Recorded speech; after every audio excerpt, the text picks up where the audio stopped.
Saturday the 16th of October, it's 4:15 p.m. Update from La Palma. The earthquakes this night, we had the strongest one yet, 4.6. It seems they're always saying every day and every night it's the strongest one yet. Well, yes, it is. 4.3, 4.4, 4.5, and this night 4.6. We didn't notice it, we were sleeping soundly, but a lot of the island noticed it. Luckily, these stronger quakes are still at quite a great depth, so 35, 37 kilometers, which cushions a little bit the impact, but you still notice a lot of them with the windows rattle, and so does my brain.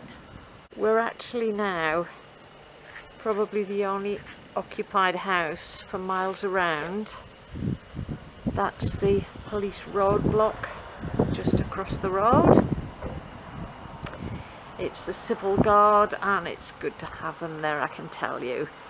They're there day and night, and we know if there was any bad news, we'd be the first ones whose doorbell they would ring. Yesterday evening we had a little bit of a scare. There was a new vent opened up about 7 o'clock. It spewed out incredible torrents of lava for the first few minutes, and then it calmed down a little bit. Today the news is, they said about an hour ago, the news is that it's not a new vent, it's an old vent which reactivated. Today it's spewing out very little lava, but it is emitting a lot of gas and ash. Looking out towards the sea, I thought I'd tell you a little bit about two very interesting ships that are out there. Two ships which are doing very important work, and they both belong to the Spanish state. One of them is the Ángeles Albarino, which belongs to the Spanish Oceanographic Institute. It replaces its sister ship, the Ramón Margalef, which has been here almost from the beginning, so about 3 weeks. And what they're doing is taking samples from the seabed and samples of water to analyse them and have more knowledge about volcanic eruptions in general, and this one in particular. The other interesting ship that's out there is a tanker. It's the Tomaso S, and it also belongs to the Spanish state.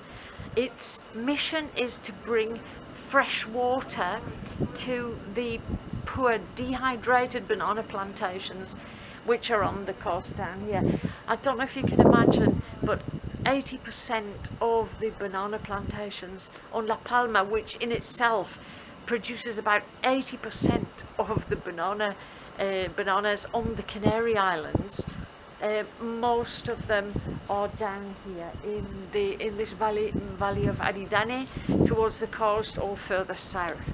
Now the water was cut off about 2.5 weeks ago, and they've brought in 2 desalinating plants which they're installing in record time to convert seawater into fresh water for these plantations. And this tanker, the Tomaso S, is also here to help. It has a capacity of 7,500 cubic meters of liquid, which will be fresh water. That's 7.5 million litres, or 1.6 approximately million imperial gallons, and it'll be bringing this fresh water, though I don't know how, for me it's not clear.